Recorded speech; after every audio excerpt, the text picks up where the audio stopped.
Friends, welcome on ECP and Europedia, and this video is related to the shortlisting of interview for Assistant Engineer post in Haryana Public Service Mission from the Department of Irrigation and Water Resource.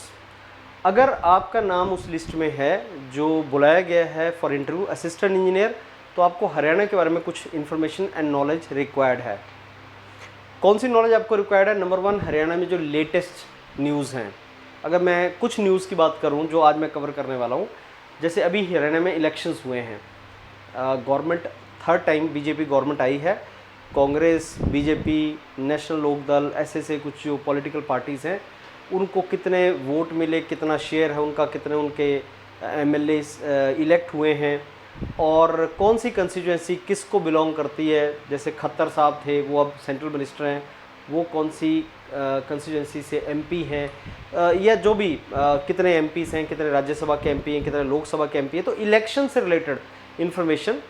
और आप जानते हैं कि अभी नई government बनी नहीं है, बनने वाली है। जब आपका इंटरव्यू होगा तो नई गवर्नमेंट बन चुकी होगी, नए डिपार्टमेंट बन चुके होंगे, irrigation and water resource department के मिनिस्टर बन चुके होंगे, तो उसका नॉलेज आपको होना चाहिए। थोड़े दिन पहले ओलंपिक्स हुए और हरियाणा के जो प्लेयर्स हैं, हरियाणा पूरी कंट्री में अगर तुम देखोगे तो हरियाणा की परसेंटेज पॉपुलेशन बहुत कम है, बट 66% जो मेडल मिले हैं, 67% मेडल ओलंपिक्स में हरियाणा के लोगों स्पोर्ट्स पर्सन के हैं। उसमें से विनेश फोगट वगैरह हैं जो इलेक्शन भी लड़ी हैं। ये कुछ करंट के इश्यूज़ होते हैं, फिर कुछ एजिटेशन जैसे फार्मर एजिटेशन वगैरह है, करंट इश्यूज़, वो आपसे क्वेश्चन पूछेगा। तो एक तो करंट इश्यूज़ का नॉलेज होना चाहिए, दूसरा जो हरियाणा गवर्नमेंट की स्कीम्स हैं, इरिगेशन वाटर रिसोर्स डिपार्टमेंट या अदरवाइज वो स्कीम्स का नॉलेज आपको होना चाहिए। तीसरा एडमिनिस्ट्रेशन का नॉलेज होना चाहिए, कौन मिनिस्टर, कौन एमएलए, कौन स्पीकर बने नए, उनका थोड़ा नॉलेज होना चाहिए। ये आपको कुछ other than your technical subjects, इनका नॉलेज होना चाहिए। तो 3 तरह से तैयारी करनी पड़ेगी। एक तो अपने सब्जेक्ट्स की तैयारी करनी पड़ेगी, सिविल इंजीनियरिंग, मैकेनिकल इंजीनियरिंग जो भी आपका है। दूसरा आपको तैयारी करनी पड़ेगी अपना background, academic and personal background, जो एचआर होता है कि आप कहाँ से हैं, क्यों ज्वाइन करना चाहते हैं, क्या रीजंस है, अभी तक आपने क्या किया, गैप क्यों है, आपने एमटेक किया, क्यों नहीं किया, जो भी है वो आपका एकेडमिक एंड पर्सनल बैकग्राउंड, आपकी हॉबीज, स्ट्रेंथ, वीकनेसेस, जो भी आता है आपका सीवी के अंदर। तीसरा आपका जो नॉलेज है, ये सारे का सारा हरियाणा का नॉलेज जो लेटेस्ट करंट नॉलेज है सारे का सारा। तो ये 3 डायरेक्शन में आपको तैयारी करनी पड़ेगी। यूरोपीडिया एंड ईसीपी आपको इन तीनों के लिए डॉक्यूमेंट प्रोवाइड करेगा। ये 20 पेज का डॉक्यूमेंट है जो करंट इन्फॉर्मेशन से रिलेटेड है हरियाणा की, वो आपको प्रोवाइड किया गया। इसको गो थ्रू कर लो। और इसमें मैंने कुछ करंट इश्यूज़ कवर किए हैं जिनमें हरियाणा का इलेक्शन कवर है, ओलंपिक्स कवर है, कुछ स्कीम्स गवर्नमेंट की कवर्ड हैं, तो इसको प्लीज़ गो थ्रू करो। हरियाणा में जो अभी इलेक्शन हुआ उसमें बीजेपी को कितनी सीट्स आई, कांग्रेस को कितनी सीट्स आई, 2 बाकी जो पॉलिटिकल पार्टी थी INLD एंड IND, उनको कितनी सीट्स आई, उसका सारा ब्यौरा यहाँ पे है। और ये उनके नाम, भारतीय जनता पार्टी को, इंडियन नेशनल कांग्रेस को, इंडियन नेशनल लोकदल को और इंडिपेंडेंट जो लोग हैं IND, यहाँ पे IND मीन्स जो इंडिपेंडेंट है, उनको कितनी सीट्स आई। और इन 2 इंडिपेंडेंट में एक रिचेस्ट लेडी जो इंडिया की हैं, जिंदल, वो भी हैं, वो उनके बारे में डिस्कस करेंगे। तो ये कुछ इन्फॉर्मेशन है जो आपको पता होनी चाहिए। तो ये नाम, कितने एमएलए हैं हरियाणा में, 90 एमएलए। आप जिस कंस्टिट्यूएंसी से आते हैं आपको उसका नॉलेज होना चाहिए। और इलेक्शन कमीशन ने डिक्लेयर किया कि बीजेपी थर्ड टाइम जो है वो गवर्नमेंट बनाएगी अभी। और अभी स्वेरिंग इन सेरेमनी है जिसमें प्राइम मिनिस्टर मोदी जी आएंगे। 17 अक्टूबर को है, आज 15 अक्टूबर है और 17 अक्टूबर को ऐसे वहाँ पे होगा। अब कई बार यहाँ से ये पूछ लेते हैं कि बीजेपी को कितने परसेंट वोट मिले, 40%, 39.94%। अच्छा, कांग्रेस को कितने वोट मिले, 39%। तो देखो, बीजेपी को 39.94% मिले और कांग्रेस को 39.09। तो 0.9 से बीजेपी 5 साल के लिए सरकार बनाएगी और इंडियन नेशनल कांग्रेस जो है वो नहीं बना पाएगी, वो अपोजिशन में बैठेगी। देखो कितना क्लोज होता है, जो फाइट है कितनी क्लोज होती है। बाकी पॉलिटिकल पार्टीज़ को बहुत ही कम मिला है। तो उसके बाद INLD को मिला है 4%। और इस तरीके से वोट परसेंटेज, ये आप वोट परसेंटेज बोल सकते हैं। तो ये Indian national Congress pie chart में, और ये भारतीय जनता पार्टी। तो भारतीय जनता पार्टी अब थर्ड टाइम जो है अपना गवर्नमेंट बनाएगी। और विनिंग कैंडिडेट और उनकी जो कंस्टिट्यूएंसी है, 90 कंस्टिट्यूएंसीज, और वहाँ से कौन जीता, कौन सी पार्टी का जीता, ये भी मैं डिटेल दे रहा हूँ। आपको अपनी कंस्टिट्यूएंसी का पता होना चाहिए, सारे रटने नहीं है, इनको सबको याद नहीं करना है, लेकिन जो आपकी कंस्टिट्यूएंसी है, जैसे अगर आप करनाल से हैं तो आपको पता होना चाहिए कि भाई साहब करनाल कहाँ से है, या विनेश फोगट जो कांग्रेस से जीती हैं वो कौन सी कंस्टिट्यूएंसी से जीती हैं, ये तुम्हें पता होना चाहिए। या कोई बेसिकली जो इम्पोर्टेंट कोई जैसे ये इंडिपेंडेंट है, सावित्री जिंदल, ये रिचेस्ट वुमेन है इंडिया की, सावित्री जिंदल, तो ये हिसार से ये जीती हैं और यहाँ से निकल के आई हैं। और उसी तरीके से कुछ और जो इम्पोर्टेंट है, अगर आप कैथल से हैं तो आपके एमएलए का नाम बताओ, अम्बाला से हैं तो आप अपने एमएलए का नाम बताओ, कौन सी पार्टी के एमएलए हैं जो आपके बिने जीते हैं। उसी तरीके से कुछ और इम्पोर्टेंट जो हैं, जो सिटिंग भूपेंद्र सिंह हुड्डा कांग्रेस के चीफ मिनिस्टर कैंडिडेट थे, वो गढ़ी संपला किलौल लॉय से जीते हैं। उसी तरीके से कुछ और नाम जो इम्पोर्टेंट हैं जो न्यूज़ में आते हैं, आपको अपनी कंस्टिट्यूएंसी का पता होना चाहिए, और जो सिटिंग कोई मिनिस्टर बैठे हैं या चीफ मिनिस्टर हैं उनका आपको कंस्टिट्यूएंसी पता होना चाहिए, राइट। सो ये आपके सारे के सारे एमएलए जो जीते हैं उनकी कंस्टिट्यूएंसी। नायब सिंह सैनी, ये बीजेपी के चीफ मिनिस्टर और अभी प्रेजेंटली भी ये चीफ मिनिस्टर बनेंगे, लाडवा कंस्टिट्यूएंसी से जीत के आए हैं, right. So these are some names of candidates। Chandramohan Congress के पंचकुला से जीते हैं।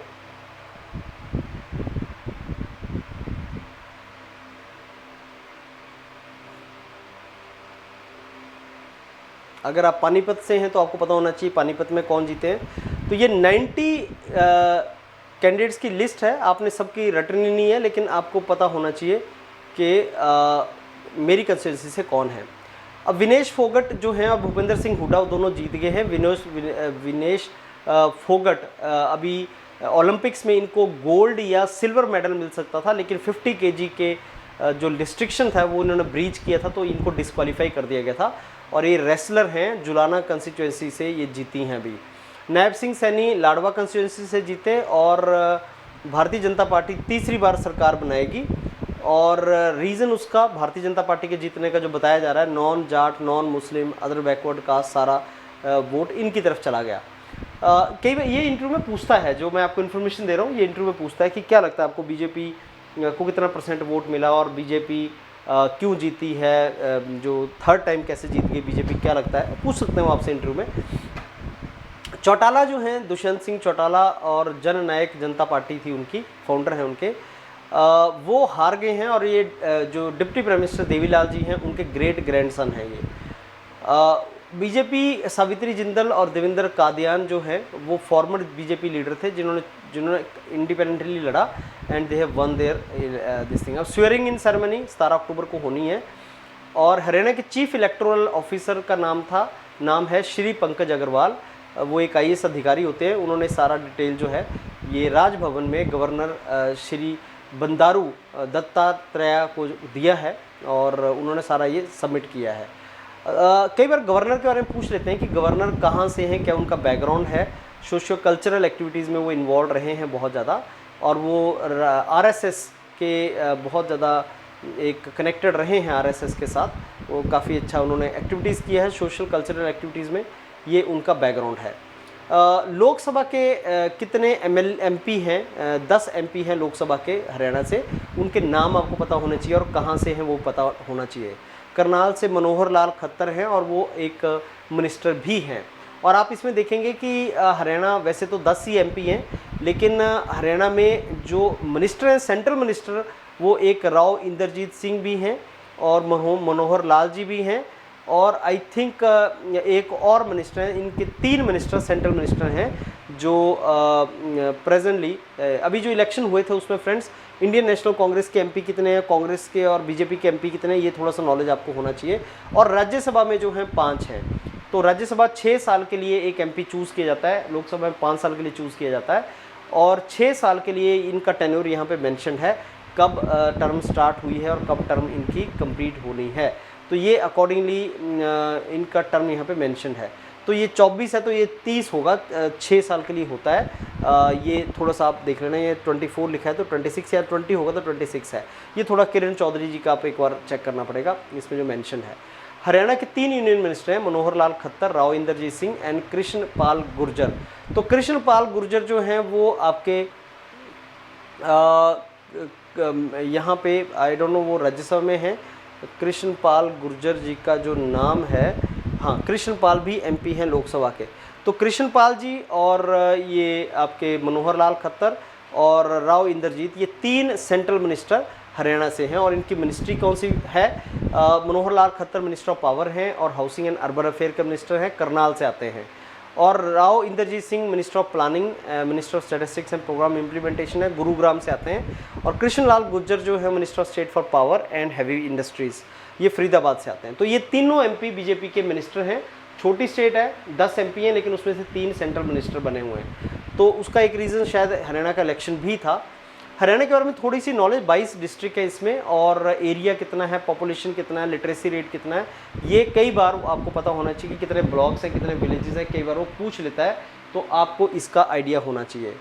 हरियाणा पेरिस ओलंपिक्स 2024 में जो हुआ, तो कौन कौन से एथलीट, 24 एथलीट हरियाणा के थे जो पार्टिसिपेट किए।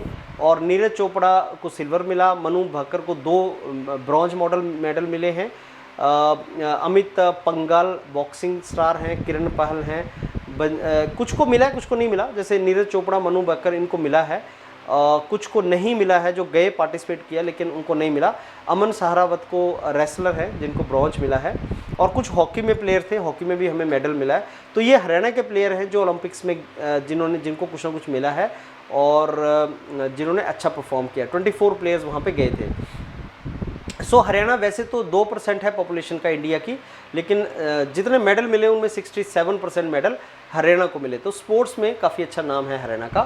और अगर मैं ओलंपिक्स में वैसे बात करूं टोटल कितने हमें मेडल मिले हैं, तो हमारे पास 6 मेडल इस बार मिले हैं, जिनमें से 1 सिल्वर है, बाकी हमारे 5 ब्रॉन्ज हैं। और ये इन प्लेयर्स को मिले हैं जिनमें से बहुत से प्लेयर हरियाणा बैकग्राउंड के हैं, ये आपको पता होना चाहिए।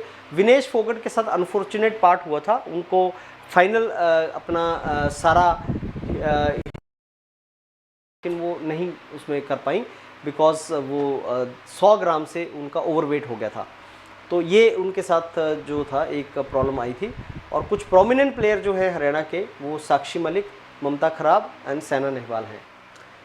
ओके सो फ्रेंड्स, और हरियाणा के बारे में कई बार आपको ये भी इन्फॉर्मेशन पता होनी चाहिए कि कितने डिस्ट्रिक्ट हैं। मैंने बताया आपको 22 डिस्ट्रिक्ट हैं और कौन सी स्टेट्स की बाउंड्री लगती है, हिमाचल, पंजाब, उत्तर प्रदेश, दिल्ली, राजस्थान, ये इनकी बाउंड्री लगती है। और कुछ जो आपको पता होना चाहिए, बड़े बड़े डिस्ट्रिक्ट्स, कौन कौन से डिस्ट्रिक्ट्स हैं हरियाणा के, वो भी आपको पता होना चाहिए। तो हरियाणा का मैप एक बार देख के जाना आप। स्पोर्ट्स इंफ्रास्ट्रक्चर हरियाणा में, हरियाणा स्पोर्ट्स की फील्ड में काफ़ी आगे है। तो कई बार क्वेश्चन स्पोर्ट्स से पूछे जाते हैं। खेलो इंडिया यूथ गेम्स जो थी 2020 में हुई थी और world class sports facilities create हुई थी। बहुत से स्पोर्ट्स कम्प्लेक्सेस हैं यहाँ पे, Chaudhary Bansi Lal sports complex, Tau Devi Lal sports complex इन पंचकुला, बहुत से स्पोर्ट्स कम्प्लेक्स हैं। डिस्ट्रिक्ट लेवल कम्प्लेक्सेस हैं, rural sports infrastructure, training centres हैं, स्पोर्ट्स यूनिवर्सिटी है जो सोनीपत में है, वर्ल्ड क्लास ट्रेनिंग वहाँ पे दी जाती है। तो हरियाणा में स्पोर्ट्स इंफ्रास्ट्रक्चर अच्छा है। दैट इज़ अ रीज़न कि पूरे कंट्री का 2% पॉपुलेशन है लेकिन 67% मेडल हरियाणा से आते हैं। तो ये स्पोर्ट्स का जो इंफ्रास्ट्रक्चर है उसके चलते ये सब कुछ यहाँ पे होता है। एग्रीकल्चर की फील्ड में हरियाणा काफ़ी आगे है। कौन कौन सी स्कीम्स हैं वो आपको पता होनी चाहिए। इस गवर्नमेंट की स्कीम्स, प्रधानमंत्री किसान सम्मान निधि स्कीम, किसान credit card scheme, national food security act, organic farming के ऊपर काफ़ी फोकस है, इरिगेशन और इंफ्रास्ट्रक्चर डेवलपमेंट से रिलेटेड काफ़ी काम हुआ है। तो ऑर्गेनिक फार्मिंग हरियाणा में, इसमें से क्वेश्चन पूछे गए थे पहले भी। तो ऑर्गेनिक फार्मिंग के बारे में आप क्या जानते हैं हरियाणा में, क्यों होनी चाहिए ऑर्गेनिक फार्मिंग, इसके हेल्थ कंसर्न्स, इसके एनवायरमेंटल और गवर्नमेंट की सपोर्ट, कंज्यूमर डिमांड, क्या रीज़न है ऑर्गेनिक फार्मिंग हरियाणा में अच्छे तरीके से प्रमोट की जा रही है। गवर्नमेंट के इनिशिएटिव ऑर्गेनिक फार्मिंग को प्रमोट करने के क्या हैं, subsidies, training programmes, organic market certification, challenges and opportunities क्या हैं ऑर्गेनिक फार्मिंग से related, market access, infrastructure, input availability. और साथ में जो गर्ल्स एंड वुमेन के लिए जो स्कीम्स हैं हरियाणा में, वहाँ से क्वेश्चन बहुत बार आता है। अभी ऐसी बहुत से मैं 2 डॉक्यूमेंट और आपको दूंगा, उनको भी गो थ्रू करना, उनसे भी काफ़ी क्वेश्चन पूछे जाते हैं।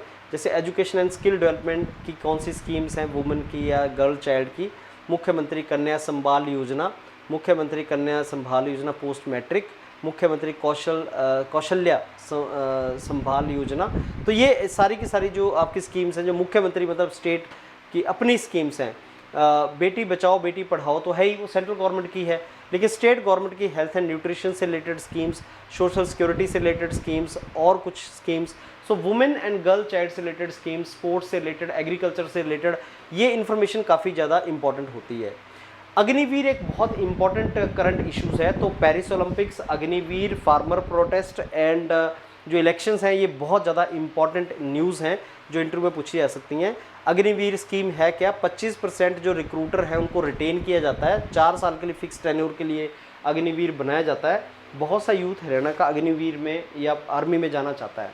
अग्निवीर के जो क्रिटिसिज्म भी है, अग्निवीर के एडवांटेजेस डिसएडवांटेजेस लोग डिस्कस करते हैं। अब ये 25% को 50% बनाने की बात चल रही है और सेवा निधि पैकेज मिलता है, एक लमसम अमाउंट मिलता है। की फीचर्स अग्निवीर स्कीम के फिक्स टेन्योर है, 4 साल का सेवा निधि पैकेज मिलता है, इसमें स्किल डेवलपमेंट करवाई जाती है और करियर प्रोग्रेशन स्कीम है। बाद में पैरामिलिट्री फोर्सेज में भी इनको प्रायोरिटी मिलता है। बेनिफिट क्या है? यूथ एम्प्लॉयमेंट है, स्किल्ड वर्कफोर्स मिल जाएगी, फाइनेंशियल बर्डन कम है, मिलिट्री रेडीनेस हो जाएगी। अब अग्निवीर स्कीम को 50% तक परमानेंट करने की बात चल रही है। इरिगेशन रिलेटेड आपका जो डिपार्टमेंट है उसकी स्कीम्स हरियाणा में Yamuna water supply scheme, Siwani lift irrigation project, Indira Gandhi canal extension, ये बहुत ही इंपॉर्टेंट है Indira Gandhi canal extension project, इसको जरूर आपने फ्रेंड्स देखना है। और हार्वेस्टिंग स्कीम्स कौन सी हैं। आप इरिगेशन डिपार्टमेंट के लिए अगर जा रहे हैं तो आपको इरिगेशन डिपार्टमेंट की स्कीम्स का पता होना चाहिए। ये डॉक्यूमेंट एक बार आपने जरूर गो थ्रू करना है बिफोर योर इंटरव्यू। और कौन से मेथड्स फॉलो किए जाते हैं हरियाणा में, यहाँ से क्वेश्चन आया हुआ है। कैनाल इरिगेशन कितनी होती है, इंदिरा गांधी कैनाल है, या ट्यूबवेल इरिगेशन के क्या प्रोज एंड कॉन्स हैं, drip irrigation, sprinkler irrigation, well irrigation के, यहाँ से क्वेश्चन वो आपका पूछता है। इंदिरा गांधी कैनाल सिस्टम के बारे में जरूर पढ़ के जाना, कितना किलोमीटर है, कहाँ से स्टार्ट होती है और कहाँ जाती है ये, और इसके key benefits and features Indira Gandhi canal system के क्या हैं, यहाँ से भी क्वेश्चन पूछा जाता है, बहुत बार क्वेश्चन आया है यहाँ से। और history Indira Gandhi canal system की क्या है, कब बना था और किसने इसको फंड किया था पूरे प्रोजेक्ट को, क्या चैलेंजेस हैं और फ्यूचर में क्या इसके बेनिफिट हो सकते हैं, कैसे हम इसको आगे ले जा सकते हैं, वहाँ से ये क्वेश्चन पूछा जाता है। सो ये जो पहला डॉक्यूमेंट है 20 पेज का friends, this is related to current issues. ऐसे मैं आपको 2-3 डॉक्यूमेंट दूंगा। अगर आप इंटरव्यू के लिए जा रहे हैं तो तैयारी स्टार्ट करो, यूरोपीडिया ईसीपी के मेंटर्स के साथ आप रेगुलरली मॉक्स करो, स्नैप्स करो, वहाँ से आपकी प्रिपरेशन अच्छी हो जाएगी। All the very best and keep watching these kind of videos, और ये डॉक्यूमेंट लो और तैयारी स्टार्ट करो। Thank you.